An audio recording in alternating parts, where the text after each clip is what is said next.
Hello friends, आज हम discuss करेंगे सॉलिड डिज़ाइन प्रिंसिपल्स के बारे में।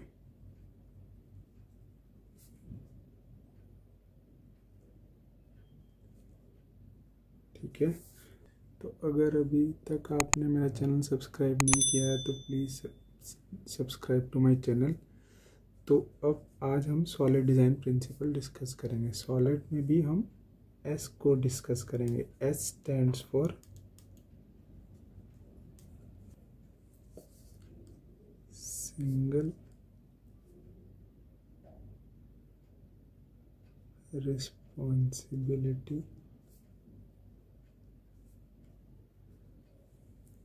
प्रिंसिपल। ठीक है, अच्छा,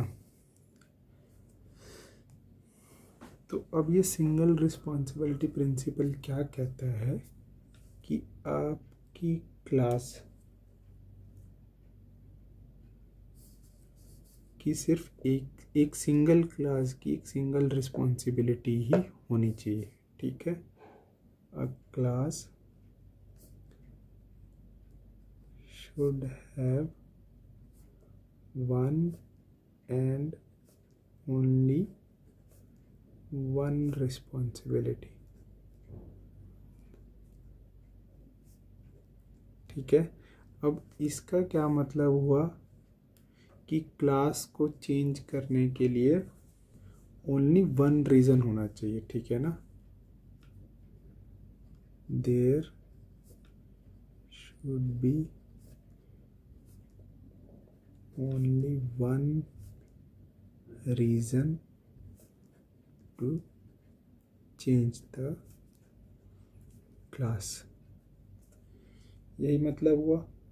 ठीक है, और इससे अब हम और क्या डिराइव कर सकते हैं कि आपकी क्लास इज स्मॉल साइज की होनी चाहिए। तो क्या कहेंगे हम, create small size of classes. और क्या बोलता है सिंगल, वो बोलता है अवॉइड गॉड क्लासेस। और क्लास की कपलिंग लो होनी चाहिए। ठीक है, और हाई कोहेसिवनेस होनी चाहिए।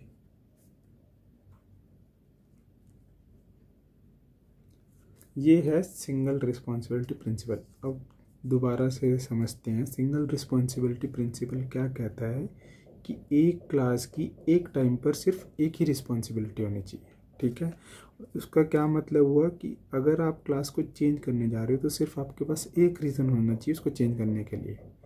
ठीक है, अब इससे हो मतलब क्या निकलता है कि आपकी जो क्लास है, सबसे पहली बात वो छोटी होनी चाहिए और वो सिर्फ एक ही काम करे। मल्टीपल काम कर रहा है तो डेट मीन्स उसको उस रिस्पॉन्सिबिलिटी को दूसरी क्लास पे डेलीकेट करने की ज़रूरत है।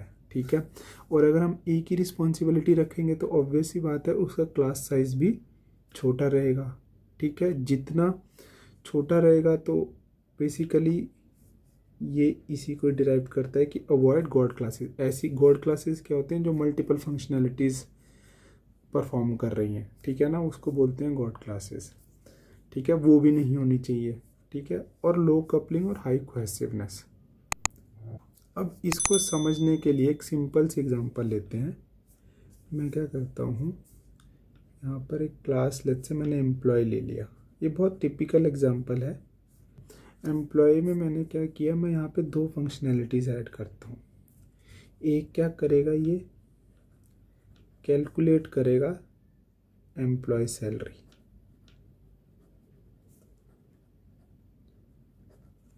दूसरा क्या करेगा, ये सैलरी रिपोर्ट प्रिंट करेगा।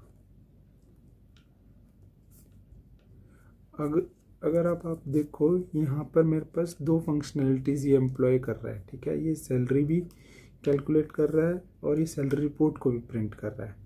तो अगर हम ध्यान से देखें, इन दोनों फंक्शनैलिटी को मैं दो क्लासेस में डिवाइड कर सकता हूँ। या तो हम कैलकुलेट एम्प्लॉय सैलरी इसमें रखते हैं और सैलरी रिपोर्ट के लिए अलग से क्लास बना लो, ठीक है ना। तो यही सिंगल रिस्पॉन्सिबिलिटी प्रिंसिपल क्या बोलता है, जब भी आप नई क्लास बनाने जा रहे हो, ठीक है ना, तो हमें ध्यान रखना है कि वो सिर्फ एक ही काम करे। एक क्लास मल्टीपल्स काम कर रहा है तो मतलब आप उस क्लास में इसको वायलेट कर रहे हो, इस प्रिंसिपल को, ठीक है। और अगर सिंगल रिस्पॉन्सिबिलिटी, ऑब्वियसली आपकी क्लास साइज भी छोटा होगा। अच्छा, इससे अब क्वेश्चन आता है कि अगर हम ऑलरेडी एक बिग एप्लीकेशन पे काम कर रहे हैं, हाउ विल वी डिटरमिन कि हाँ ये एक सिंगल रिस्पॉन्सिबिलिटी प्रिंसिपल फॉलो कर रहा है कि नहीं, एक क्लास बेसिकली, ठीक है। उसको भी फाइंड आउट करने के मल्टीपल तरीके हैं, बट वो हार्ड एंड फास्ट रूल नहीं है, वो एक वेज है, but hard and fast rule नहीं है कि उसी से ही होगा, ठीक है। पहला है कि अगर आपका कंस्ट्रक्टर्स मल्टीपल आर्ग्यूमेंट्स एक्सेप्ट कर रहा है तो चांसेस हैं कि उसमें सिंगल रिस्पॉन्सिबिलिटी प्रिंसिपल फॉलो नहीं हो रहा। दूसरा आता है कि जैसे कंस्ट्रक्टर का है वैसे ही मेथड्स का हो जाएगा, मेथड्स विद मल्टीपल आर्ग्यूमेंट्स।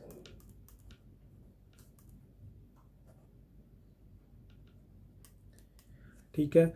अच्छा, अगर आप किसी क्लास को भी एक डिस्क्रिप्टिव वे में एक्सप्लेन करने जाओ और वहाँ पर अगर आपको लगे कि हाँ मेरा एंड आ रहा है, तो अगर एंड आ रहा है डेफिनेटली आपकी क्लास में multiple more than one functionality perform हो रही है, ठीक है। तो एक ये तरीका भी है, ठीक है ना। आप बेसिकली क्लास को एक कमेंट में अगर ऊपर डिस्क्राइब करने जाते हो एंड यू से okay it is performing one function and that means यहाँ पे सिंगल रिस्पॉन्सिबिलिटी फंक्शन वायलेट हो रहा है, ठीक है। एक ये तरीका है पहचान करने का। अगर आप एक क्लास को चेंज करने जा रहे हैं और मल्टीपल प्लेसेस में चेंज हो रहा है, ठीक है ना, मैं एक क्लास को चेंज करने जाता हूँ और उससे मल्टीपल क्लासेस अफेक्ट हो रही हैं, तो इसका मतलब भी है कि आपकी वो सिंगल रिस्पॉन्सिबिलिटी प्रिंसिपल फॉलो नहीं कर रहा। Class change result into multiple changes in the code।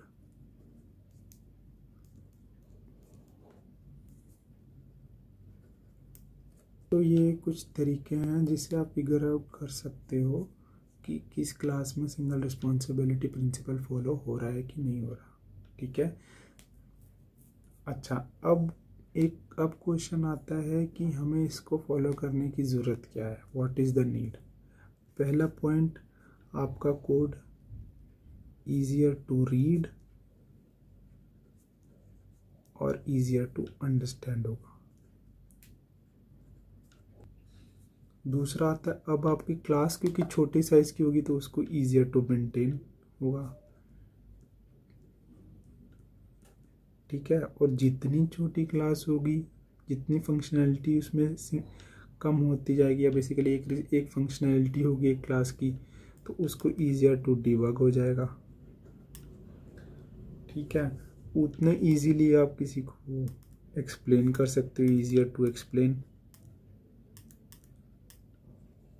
ठीक है। और उतनी इजीली आप उसको टेस्ट भी कर सकते हो।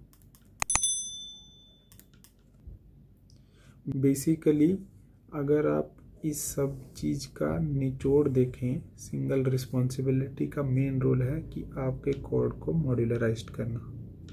पहली बात, बहुत बड़ी बात, मॉड्यूलराइज्ड करना, और आपके कोड को डीकपल्ड रखना, क्योंकि अगर एक फंक्शनैलिटी एक क्लास कर रहा है दूसरे पे डिपेंड नहीं हो रहा तो डीकपल्ड होगी आपकी क्लास, ठीक है ना। तीसरी बात, आपको एक चीज़ ये ध्यान रखनी है कि कोशिश यही करनी है कि आपकी क्लास 200 से 250 लाइन ऑफ कोड से ऊपर ना हो। और उसके एडवांटेजेस तो मैंने आपको बता ही दिए, ठीक है। और क्या चीज़ है सिंगल रिस्पॉन्सिबिलिटी प्रिंसिपल वो भी हमने डिस्कस कर लिया, कैसे हम इसको रिकग्नाइज कर सकते हैं वो भी डिस्कस कर लिया, ठीक है।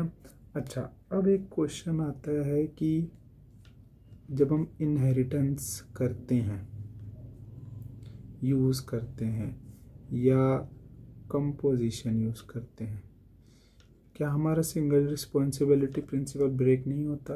नहीं, बिल्कुल भी नहीं होता, ठीक है ना। क्योंकि आप इनहेरिटेंस देखो, इनहेरिटेंस क्या बोलता है, वो है is a relationship,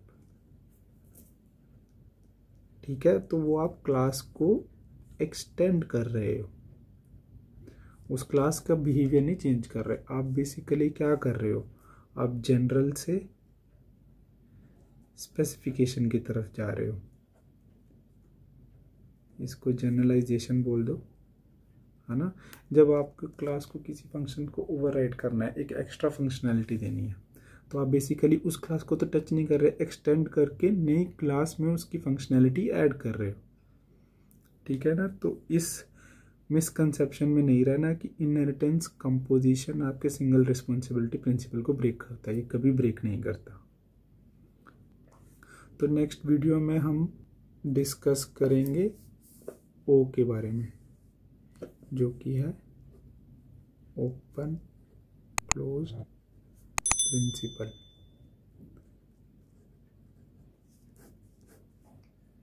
thank you.